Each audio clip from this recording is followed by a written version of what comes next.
this meetup. Hope you guys are excited to learn a little bit more about a lot of JavaScript stuff going on. You guys are living in an amazing time today because if you want to build anything you want in terms of web app development, it's really easy to do it today as compared to 5 years ago. Things like Angular 2 make it really easy for rapid development, really easy to get up and going with websites, apps, or even desktop apps. So so modern web development. My Twitter handle, my name is Erick Ballesteros, and that's my Twitter handle right there, @Erick. Just a little bit of background about myself. After graduating from college, I lived in San Francisco for about 2 years. That's where I really got self-studied a lot of JavaScript and surrounded myself with a lot of development friends. After that, I've been living here in Manila for about 6 months now. And yeah, I've been doing Angular ever since. So, as you guys know, Angular 2, or may not know, Angular 2 was just released last month as the final version.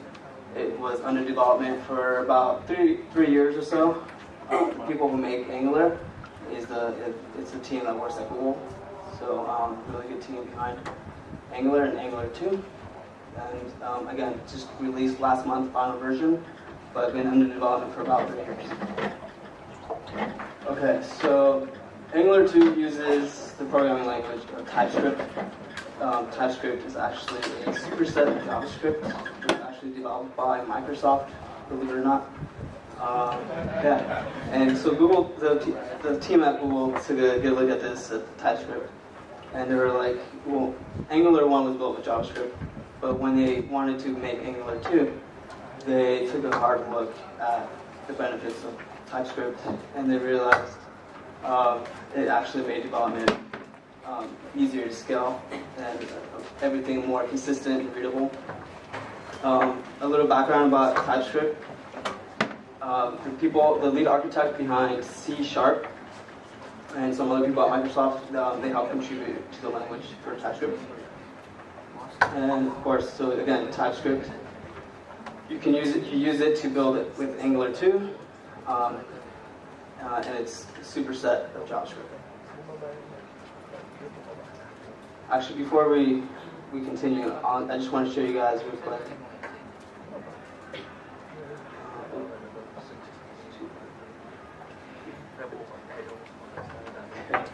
Well, this is just the webpage of TypeScript, the official website.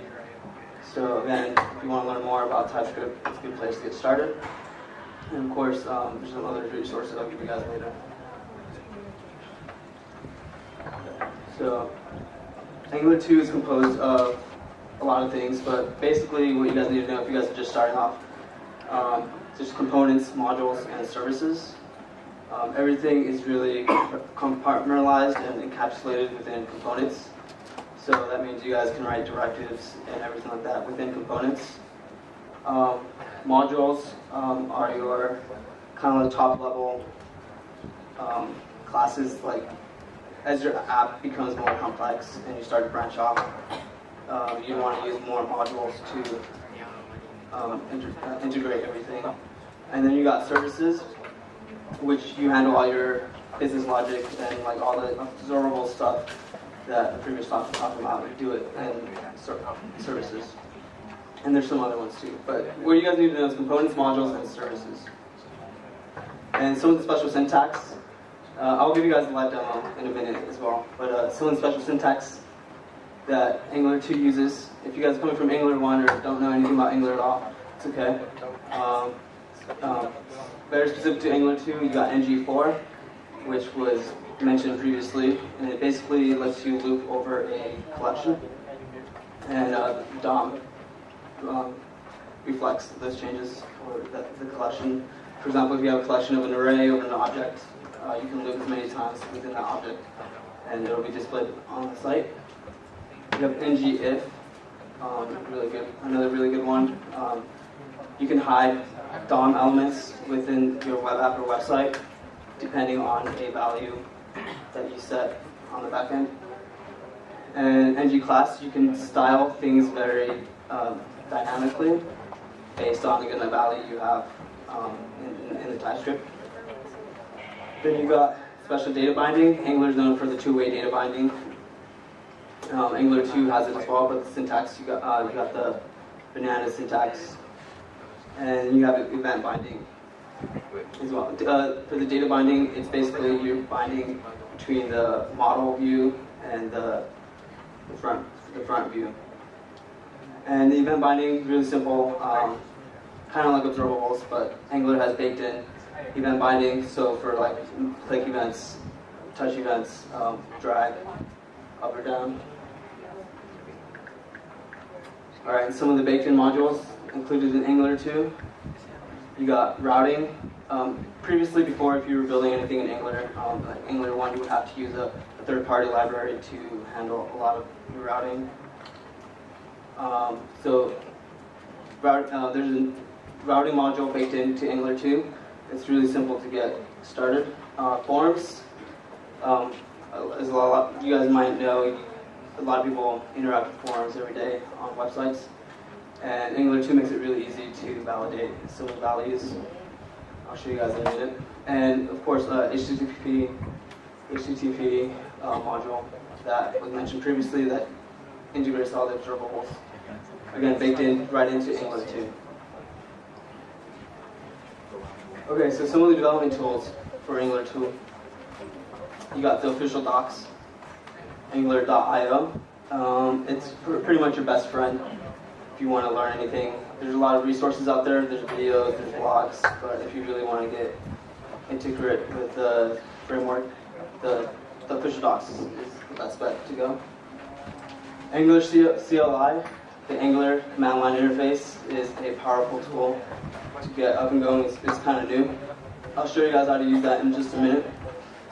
There's material design too to help you guys design your apps. Everything from icons to side navs to toolbars. Material design too can help you with that. And then Angular Universal. Another tool you could use. It basically creates a shell of your app component, and it helps you render your app really fast. And it's really important to render your initial state of your app really fast, especially when you have a weak internet connection like we do here in the Philippines. Yeah. So before we continue, I'm going to show you guys some of those docs right now so we can get a first-hand view. Okay, so this is the official Angular.io website. Again, you get all your docs here, you can get started, there's a tutorial. You guys could probably complete the tutorial within an hour or two, and it really shows, walks you through the steps, and shows you guys get up and started, especially with TypeScript. And again, you just go here to the docs, and you can reference, sorry it's so big, but all the docs are here.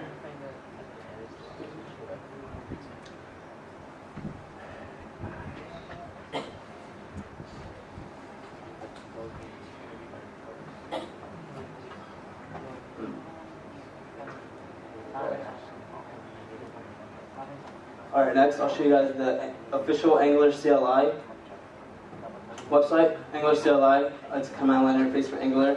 It basically helps you scaffold a starting version of your app. So if you want to get up and going, you just put in your command line, you open up your terminal, you pretty much write one line of code, and it'll help you get up and running with a brand new Angular project. If you have Node installed, you just install Angular CLI, you create a brand new app, and then you move into that folder, and then you run it. So I'll show you guys how that works right now. So I just have a terminal open. I'm going to create a brand new project for Angular 2. Just starting from the basics, very naked project. I already have Angular CLI installed. Again, it's a new tool to get up and going. If you use anything like Grunt, Webpack, or Gulp, or any of those, it's pretty much a bunch of those combined. It's pretty much the same thing. So we go here. If I want to create a brand new Angular 2 project, I go here, Engine New, Dream App,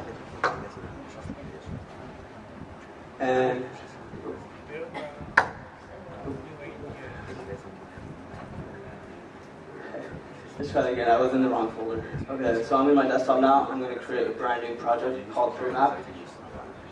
So I just run the command, 3 lines, engine new DreamApp. What that's going to do, it's going to go ahead and create a bunch of folders and structured, basically a bunch of boilerplate code that my project needs to get up and going.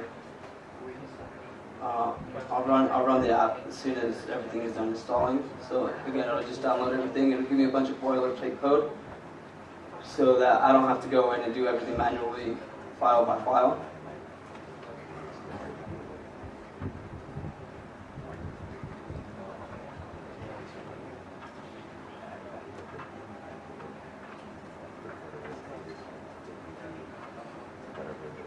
So if you guys are just wanting to start up with a brand new project for Angular, I highly recommend the Angular CLI tool.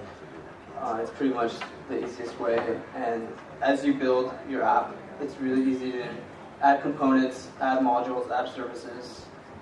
As I mentioned earlier, using the tool.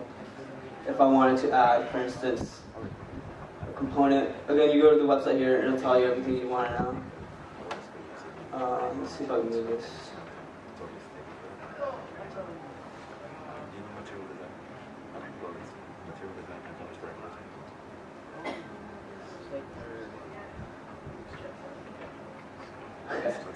Alright, it's pretty big. Here we go. Yeah, that works. So engine new to create a brand new project. ng generate, so if you want to generate a component, a module, it'll go ahead and add everything automatically and create a folder for you. ng serve to serve up your app. Let's go ahead and take a look. Looks like it's still installing. There's a bunch of things that's got to download to install. We'll go ahead and check back on that in a minute.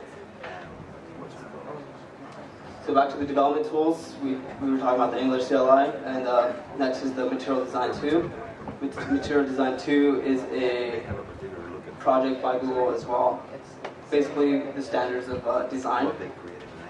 A lot of implementations that Google themselves help design for good design guidelines and good design practices. And I'll show you guys can easily go as well. If you guys go to material.angular.io, it'll give you a brief introduction of what it is, what it's all about, what you can do with it. And it's again, Material Design 2 is to help you design your app from icons to side navigations to toolbars and menus and forms and everything like that. Now I'll show you guys a little bit of Material Design 2 in a minute. Okay, and then last we have Angular Universal. I mentioned this briefly. This is brand new as well. This has never been possible until Angular 2 came about. Basically, with Universal, what you do is you run in your backend, your node, you run a pre-compiled version of your app on the server. It's already cached on the server, so it's ready to load really fast. And there's a lot of benefits to that. Not only do you get increased performance and usability, but if you want to optimize your SEO practices for search engines and optimization, rendering this page really fast, you get a lot more benefits when it comes to that.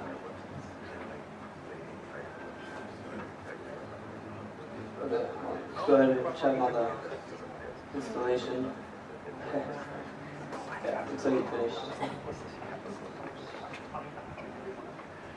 Okay, I finished. So once I started my brand new project, DreamApp, I'm going to go ahead and just move into the folder. Before that, terminate this. Okay, so I'm moving into the folder, and I'm going to go ahead and run it now, ng serve. It's going to bundle up everything for me. And brand new naked app.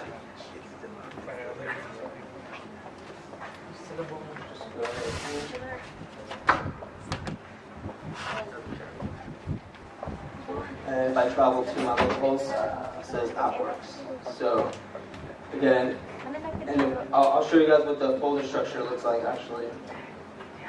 If you guys are interested, I don't want to bore you guys, but I can't emphasize how important English CLI actually is.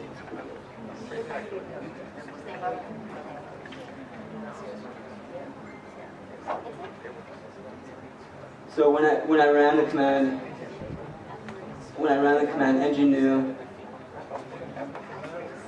dream app, this is not going to really work.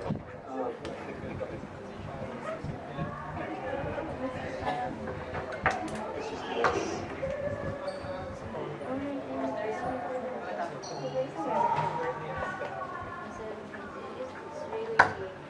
So when I ran the command ng dream app, it pretty much just installs automatically for me all of these node modules, all my packages, and of course a bunch of boilerplate code. So it generates that for you automatically, and again, it's easy for you to get from there. Get started building up and going.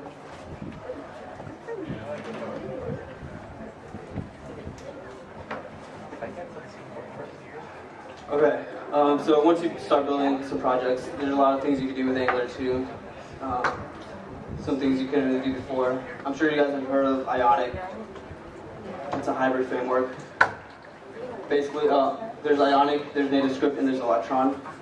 And there's a bunch of other good ones as well, but what Ionic does, it's a hybrid framework, so what it allows you to do is have one code base of JavaScript, write your app in just one code base, and you can deploy it easily from there, Android versions of your app, iOS versions of your app, and still have your web app as well.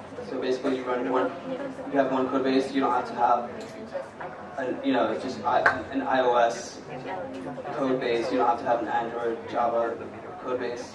You can do everything from JavaScript. And NativeScript is just another option as well. It basically does the same thing as Ionic. Again, you can write all your code in JavaScript and have an iPhone version of your app, an Android version of your app, all with Angular. And then you have Electron, which is the same thing, again, as Ionic or NativeScript, but what Electron does is for desktop applications. So for Mac, for Windows, if you want to build like a Windows application, you can do that all with JavaScript with Angular using Electron. I don't know if you guys have heard of Visual Studio Code. I don't know what kind of test editor you guys use. I use Atom, but Visual Studio Code was built with Electron. Atom as well was built with Electron, and the Slack application as well for desktops. I don't know if you guys use Slack, but they're also built using Electron. So again, JavaScript.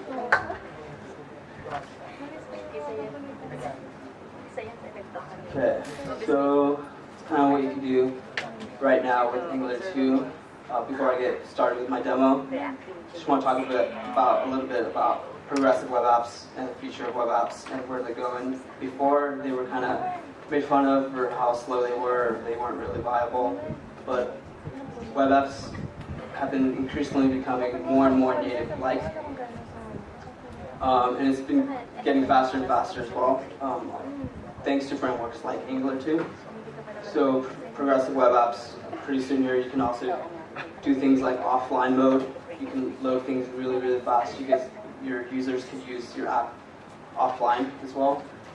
They're becoming easily installable. You can do push notifications right with your web app.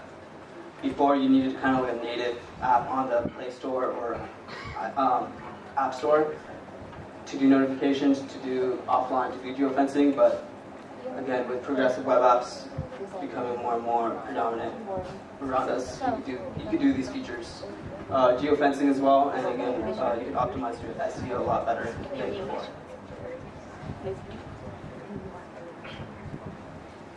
Okay, so I'll give you guys a short little demo. I'll show you guys one of my projects that I've been building with Angular 2, a real life example. Nothing too fancy. Again, Angular 2 has only been out for like a month, and I've just been playing around and working on a new project. So I'll show you guys what that looks like.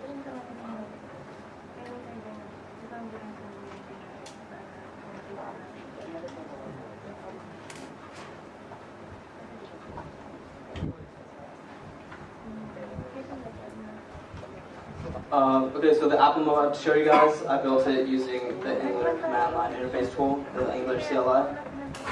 Every time I wanted to add a new component, add a new service, or add a new module, I used the command line.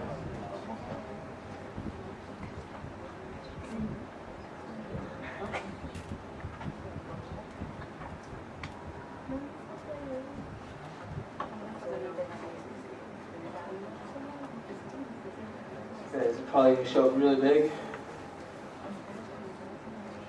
Okay, so everything I've talked up to this point, I pretty much integrated into this application, including material design, Angular 2, some observables. Okay, but it's basically have here, it's what a project I'm working on, brief introduction, just a scheduling service for people and for services. So if you want to schedule meetings and do your payments, I'm building a tool to help people do that. So it's separated by different categories. I have a menu here. I'm just going to log in real quick.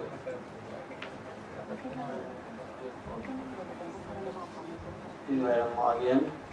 I'm using your Google Calendar and Google Contacts to help with booking process. So I'm just going to allow it. And then I have a side view navigation. Man, it's really blown up.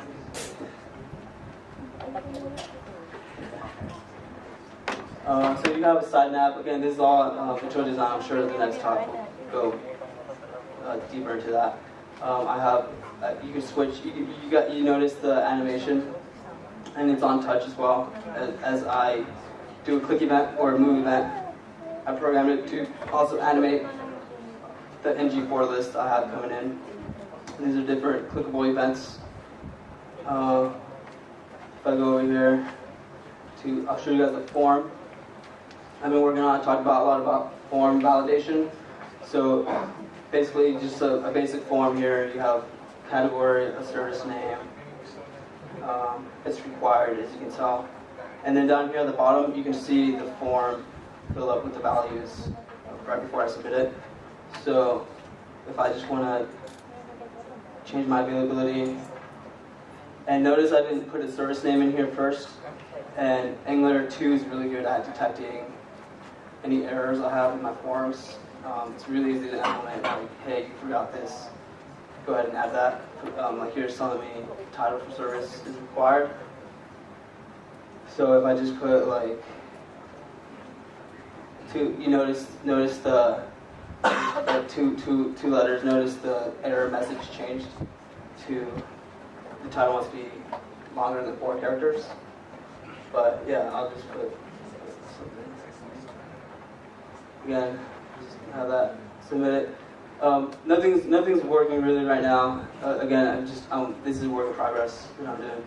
I have like a timeline that shows you your existing schedules. Just a contact page to show you your information. Let's see what I'll show you guys this site right here. It's like your profile view, and then a different list of the services you offer that you can book with.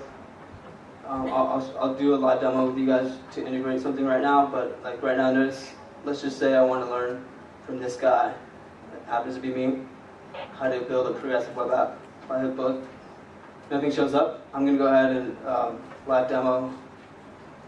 I'm going to go ahead and just implement something real quick to show you guys something. Man.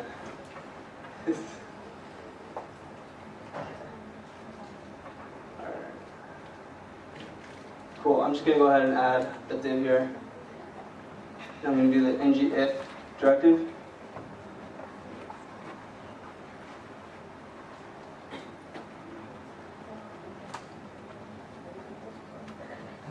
I already built a directive, another component that encapsulates this directive that I want to show. So I'm going to go ahead and just put it in like that. It's custom made. Okay, so I'll go back now to the website.